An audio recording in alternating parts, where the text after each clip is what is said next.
I never thought I'd write something like this. I've read countless AITA stories late at night, judging people through the safety of my screen, thinking I'd never do something that cold. And yet here I am. The person I've become after this, I barely recognize him. My sister Anna passed away 2 months ago. She was only 28. A car crash. A drunk driver ran a red light. It happened so fast that the doctors said she didn't even have time to feel pain. She died instantly. But her baby, her daughter Lily, survived. She was barely 6 months old at the time. Now my entire family, my parents, relatives, even Anna's friends expect me to take her in. To raise her as my own. To be the hero uncle. And I can't. I can't do it. That's why I'm here, asking strangers on the internet if I'm the asshole for refusing. Anna and I were close once. When we were kids, we were inseparable, the classic older brother, younger sister duo. I was 3 years older, and she followed me everywhere. We built blanket forts, shared secrets, even covered for each other when one of us got in trouble. But things changed when we grew up. Our family wasn't perfect, far from it. My father was strict, emotionally distant, the kind of man who believed feelings were a sign of weakness. Our mother was fragile. She tried to keep the peace, but often ended up crying in the kitchen when she thought no one could hear her. Anna always clashed with Dad. He hated how independent she was, too loud, too opinionated, too much like her mother. They argued constantly through her teenage years. I tried to play peacemaker, but sometimes I took Dad's side just to avoid his rage. I regret that now more than anything. When Anna turned 19, she left home. No goodbye note, no call, nothing. She packed her bags and vanished. Mom was heartbroken. Dad barely said a word. For 5 years, we barely heard from her. Just the occasional postcard from different cities, London, Amsterdam, Prague, like she was trying to prove she was free. No details about her life. No mentions of boyfriends, jobs, or friends. Just I'm okay, hope you are too. Then one day, out of nowhere, she showed up at my apartment. It was almost midnight. She looked exhausted, thin, and scared. And she was pregnant. I remember standing in the doorway, speechless, trying to process what I was seeing. She didn't even wait for me to ask. She just said, "Please don't ask questions. I just need a place to stay." I let her in. Of course I did. She was my sister. She stayed with me for about 3 weeks. Never said who the father was. Never explained where she'd been for the last few years. When I gently asked about it, she'd just smile and say, "It's complicated, but it's fine. I'll handle it." Then one morning, she was gone again. All she left behind was a note on the kitchen counter. "Don't worry about me. I'll be okay, I promise." That was the last time I saw her alive. Fast forward 2 years. She sends Mom a message on Facebook. She's living back in our city with a baby. She says she's ready to rebuild her relationship with the family. Mom cried for hours when she got that message. Dad said nothing, just muttered something about Anna finally growing up. We were supposed to meet for dinner the following weekend. I was actually excited, nervous but excited. It had been so long. I even bought a little stuffed elephant for the baby, Lily. Then the crash happened. She was on her way to that dinner. The police said it was instant. Mom screamed when she got the call. Dad, for the first time in my life, I saw tears in his eyes. We went to the hospital, and there was Lily. Tiny, fragile, sleeping in an incubator, completely unaware that her whole world had vanished. I looked at her and felt this strange mix of emotions, sadness, anger, guilt, but also something else. Responsibility. Mom asked me right there in the hospital, You'll take care of her, won't you? You're all she has now. At first, I didn't know what to say. How do you respond to that when your world is falling apart? I said, we'll figure it out. And for a while, I meant it. We arranged the funeral, took care of her things, talked to social workers. They said Anna hadn't listed a father on the birth certificate. No emergency contact, no partner, nothing.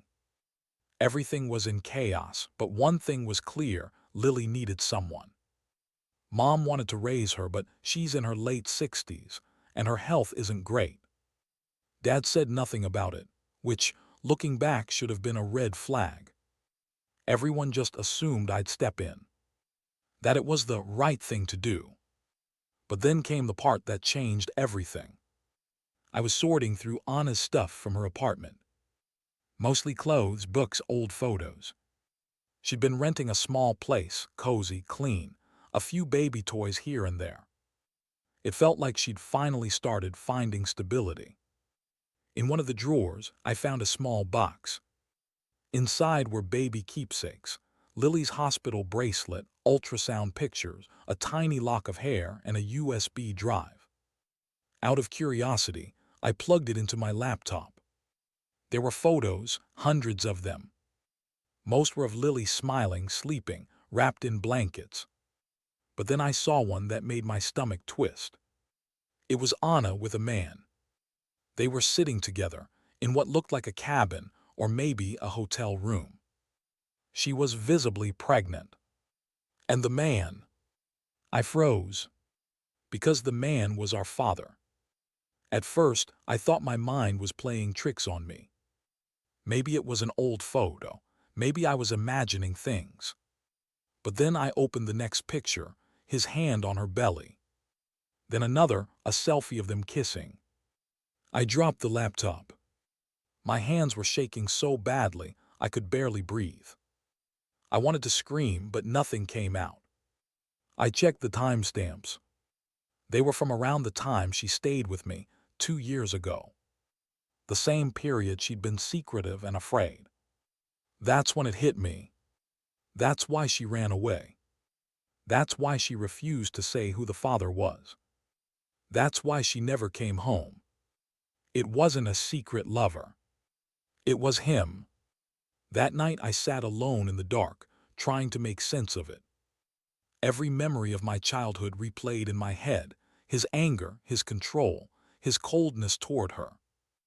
All those times he shouted at her for disrespecting him. Now I understood. It wasn't about discipline.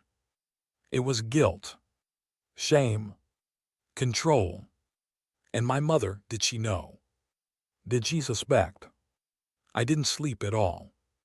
The next morning, Mom called, asking how I was doing. She sounded hopeful, talking about Lily, about keeping the family together. And all I could think was, how can you say that when this family is already rotting from the inside out? I didn't tell her what I found. Not yet. Because I needed to know if she already knew. That's where everything started to unravel. And that's when I started questioning everything, my family, my morals, my sanity. Because how do you raise a child that's both your niece and your half-sister? I couldn't get those photos out of my head. Every time I closed my eyes, I saw my father's face next to hers. Not just a parental smile, but something else, intimate, almost tender. It made me sick.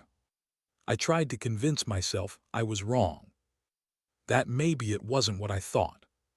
That it was some stupid edit or coincidence. But the more I thought about the past, the clearer it became. It had been right in front of me all along. I just didn't want to see it. When we were kids, my father was always strange with Anna. Not in a way anyone would notice right away. He didn't touch her in front of others or say anything inappropriate. He just controlled her too much.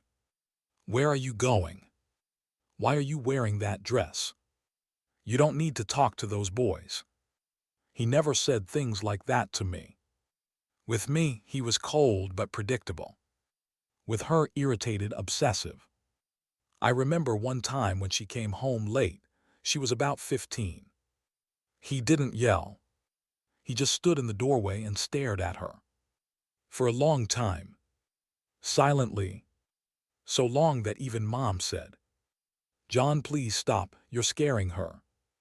And he replied, "If you controlled yourself, she wouldn't have to be scared." I didn't understand it back then, but now those words cut like a knife. Anna started staying over at friends' houses more often, sometimes for 2 or 3 nights in a row. I thought it was just teenage rebellion. Now I realize she was probably escaping. I asked Mom once when I was 17, "Why does he always pick on Anna?" Mom sighed and said, "Because she's too sensitive. He just wants to make sure she doesn't repeat my mistakes." I didn't understand what mistakes she meant back then. Now maybe I do. After the funeral, I couldn't look at my father without feeling sick. He walked around the house like a shadow, grim, silent, saying nothing. But when I saw him looking at Lily's crib, something inside me boiled. I decided to check. I got a DNA test. Officially for paperwork, for social services. Unofficially, I needed to know the truth. I took Dad's hairbrush, a lock of Anna's hair from the keepsake box, and some of Lily's DNA from her bottle. I sent it to a private lab. I waited a week. That week was the longest of my life. Every day I tried to act normal, but inside, I felt like I was about to explode. At night, I'd sit and look through old family photos. And now everything looked different. Anna standing next to him, slightly distant. Me on the other side. Mom in the corner with a forced smile. Every photo was no longer a family, it was a facade. When the results came, I couldn't bring myself to open them right away. I just sat with the envelope on my lap, drinking cold coffee. My hands were trembling. When I finally tore it open, the first thing I saw was 99.9% probability of paternity between John H. and Lily A. as father and daughter. The world collapsed. Completely. I don't know how long I sat there, staring at nothing. There was a feeling in my chest, not anger, not pain, just emptiness. Like everything had been ripped out of me. I realized, now it wasn't just that I didn't want to take the child. I couldn't. The next day, I went to Mom's. She was sitting in the kitchen, drinking tea and writing something in a notebook, probably another to-do list. I placed the envelope in front of her. "What's this?" "Just read it." She opened it, her eyes scanning the paper. Her hand with the teacup trembled, but she didn't look surprised. No scream, no questions. She just said quietly, "I thought you'd never find out." Those words hit harder than anything else. "You knew?" I asked. "Yes." "For how long?" "From the beginning." It turned out it started when Anna was 16. Dad was helping her prepare for college applications. He told her she was special, that no one would understand her like he did. Mom found out a year later when she caught them in the living room one night. The scene was so disgusting she couldn't even describe it. But instead of leaving, she stayed. Because I didn't know where to go, and I didn't want to destroy the family. Those words stayed with me forever. She didn't want to destroy the family, but in the end, she destroyed everyone. I wanted to scream. I wanted to blame her, but I couldn't. Because it had already happened. Anna was gone. Dad was downstairs, acting like nothing was wrong. Later that evening, I went to him. He was sitting in his armchair, watching TV. I just stood in the doorway and looked at him, at the man I once called my father. "I know everything," I said. He didn't react. "I did the test. Lily is your daughter." He slowly turned off the TV and looked at me. There was no shame or panic on his face. Just exhaustion. "It's not your business," he said calmly.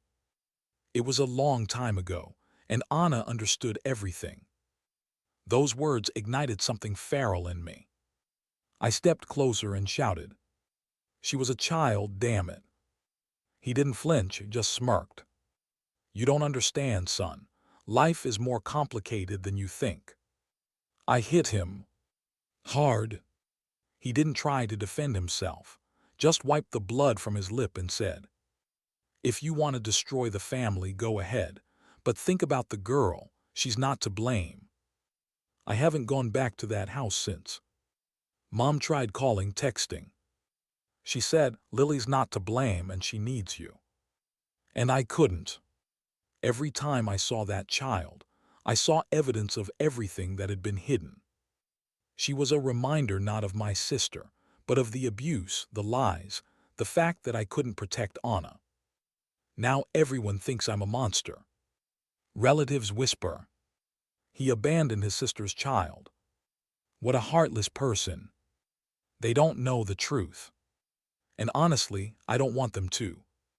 I just want this nightmare to end. I noticed Jenna nervously twisting the ring on her finger.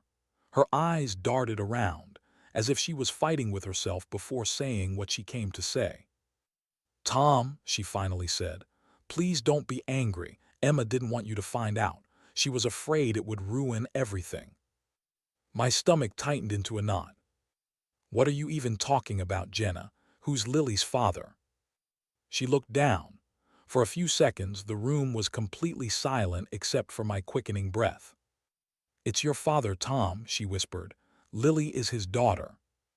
At first, I didn't understand. The words didn't make sense. What did you just say? I even laughed, but it sounded hollow. Jenna, are you joking? This is a sick joke, right? She shook her head. I wish it was.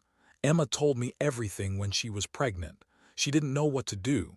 He promised to help, said no one could know. Stop, I snapped. Just stop. I stood up, feeling the ground slip away beneath me.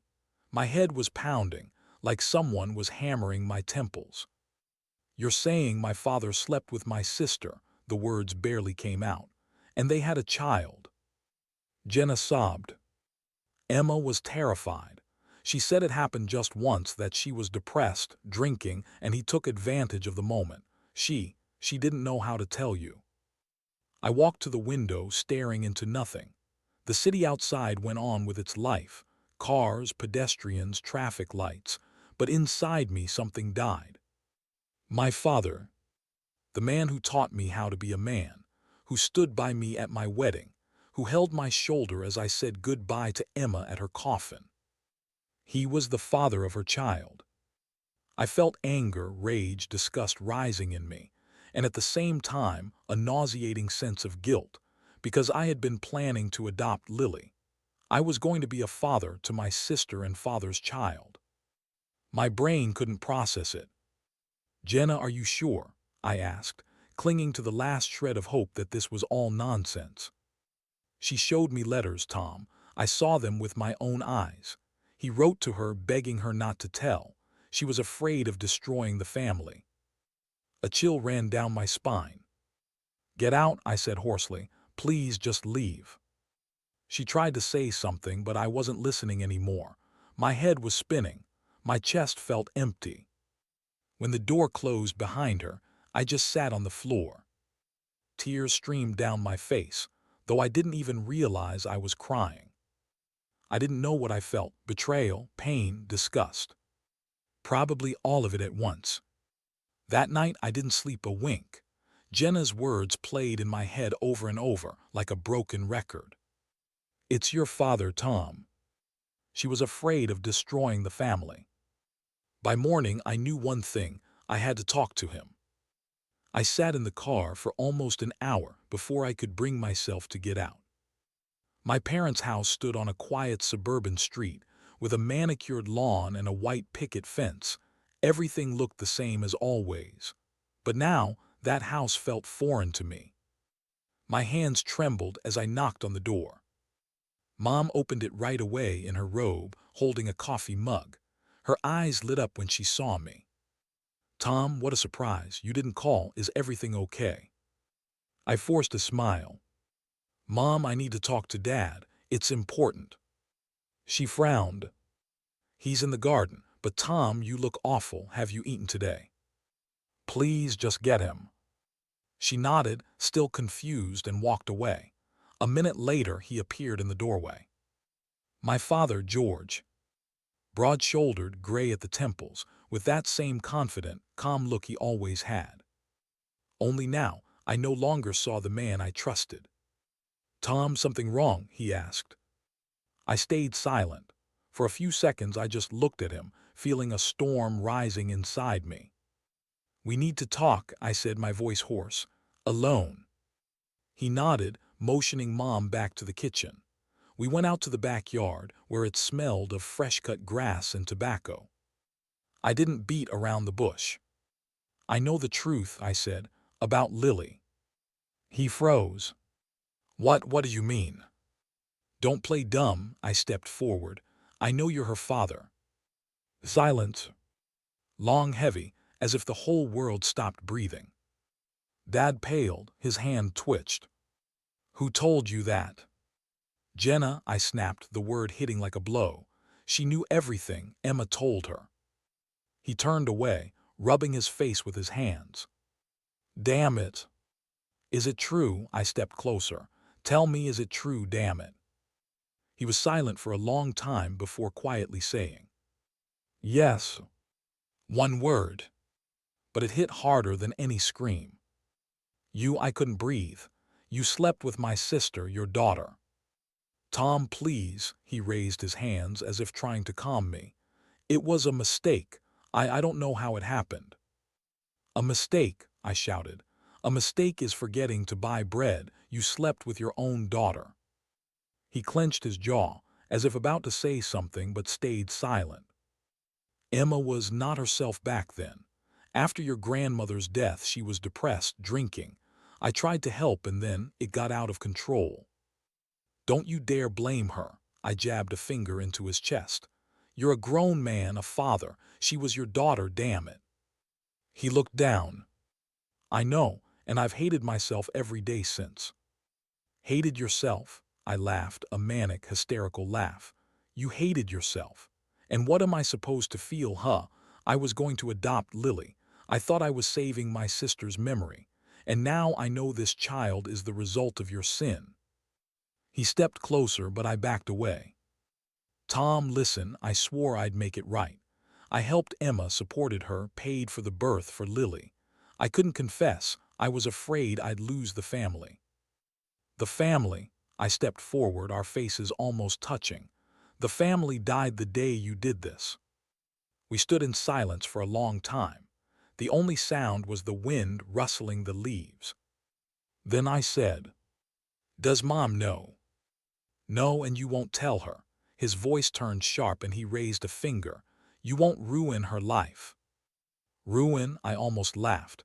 You ruined everything. I don't have to keep your secret. He grabbed my shoulder. Tom, please think. Your mother won't survive this. You'll kill her with this news. I shook off his hand. You know what's the worst part? I whispered. When Emma died, you stood next to me. You talked about what a wonderful daughter she was. And I cried looking at you, not knowing you were the one who destroyed her life. He turned away, and for the first time I saw tears on his face. I loved her, he said quietly. Not as a daughter, not the way I should have. I tried to fight it, but the feelings, they just... Shut up, I whispered. Just shut up before I do something I'll regret. He didn't say anything else, just stood there, hunched over, as if he'd aged a decade. I turned and walked to the door. As I passed Mom, she looked out from the kitchen. Everything okay, honey? I forced a smile. Yeah, Mom, just a guy talk. And I left without looking back. At home, I turned on the shower and stood under the cold water, trying to wash away everything I'd learned. Emma's face kept appearing in my mind, smiling, kind. Now every smile, every photo, felt like a cry for help I didn't hear. I didn't know what to do. Tell Mom, destroy everything, or stay silent and go insane keeping this dirty secret. That evening, I sat in front of a photo of Emma and Lily. Lily was the spitting image of my sister, light hair, the same eyes. But now, knowing the truth, I couldn't look at her without pain. I realized I couldn't be her father. Not because she was to blame, but because every time I looked at her, I'd see the betrayal. I picked up the phone and opened my contacts, child services. My fingers trembled. Hello, this is about adoption. I've changed my mind. After the talk with my father, I barely slept. My mind couldn't handle it. How do you live with this knowledge? I tried to convince myself I'd done the right thing by refusing to adopt, but my heart ached like I'd betrayed Emma a second time. 3 days after that confrontation, Mom called. Tom, honey, you haven't come by, haven't called. Is everything okay? I exhaled. Yeah, Mom, just tired, work, you know. She paused, then said softly, your father's sick. After that talk with you, he's been different. What happened? I closed my eyes. My whole body tensed. I couldn't keep lying forever. Mom, I said finally, I need to come over, we need to talk. That evening, I stood at the door of my childhood home, feeling like a kid again. Mom met me at the threshold, worried, on edge. What's going on, Tom? I took a deep breath. Mom, I have to tell you something, it's awful. She sat on the couch silently, and I sat across from her. My hands were shaking. It's about Emma and Dad. She frowned, her lips paling. What about them? I clenched my fists. Emma didn't get pregnant by some random guy. The father of her child is Dad. For a second, she just stared at me. Then she laughed. Short, nervous. Tom, that's not funny. What kind of nonsense is this? It's true, Mom, my voice broke. He admitted it himself. Her laugh stopped. She paled, as if all the blood drained from her face. No, no, Tom, that's impossible. I said quietly, I'm sorry. She jumped up like she'd been shocked. Where is he? Where's your father? I tried to stop her, but she was already heading for the door. At that moment, footsteps sounded in the hallway. Dad walked in, carrying a bag of groceries. He saw us both and froze. What's going on? Mom walked right up to him. Is it true? Her voice trembled. Tom said you did this with Emma. Is it true? He froze, his eyes dropping. Mary. Answer me. He exhaled. Yes. Everything collapsed. She slapped him across the face, then again. The bag fell, oranges rolling across the floor. How could you, you monster? He didn't defend himself, just stood there. I'm not looking for excuses, he whispered. It happened once. I've cursed myself every day since. Cursed yourself, she screamed. And I'm supposed to live with this knowledge. Look at you and remember what you did to our daughter. I stood there, unable to intervene. The house I grew up in filled with the sounds of pain, screams and sobs. Dad left that evening. He packed a few things and said he wouldn't be back. Mom locked herself in the bedroom and didn't come out for almost a day. I was left with the feeling that the last piece of our family had died before my eyes. A week later, I got a letter. No return address, just an envelope. Inside was a short note. You did the right thing, Tom. Take care of Mom. Lily isn't to blame. Jay. I didn't know where he was now, and I didn't want to. Months passed. Child Services found a temporary family for Lily. Sometimes I got updates. She's growing, smiling, drawing. But I couldn't bring myself to see her. Every time I picked up a photo, my heart clenched. She was a reminder of the monstrous mistakes of adults, and of the fact that love can be both destructive and redemptive. Mom took a long time to recover. Sometimes she'd ask, Why didn't I notice anything, Tom? She lived under our roof. I didn't know what to say. Some secrets hide too deep until they burst out like poison. A year later, I finally went to the cemetery. I stood at Emma's grave, holding white lilies. The wind rustled the leaves, the sun setting behind the trees. "I'm sorry, sis," I whispered. "I couldn't be a father to your daughter, but I did everything to bring the truth to light." I placed the flowers down and walked away, feeling like I'd left some of the pain there, under the ground. Only one thing kept haunting me. Someday, Lily will grow up and want to know who her parents were. And I didn't know if I'd be able to tell her the truth.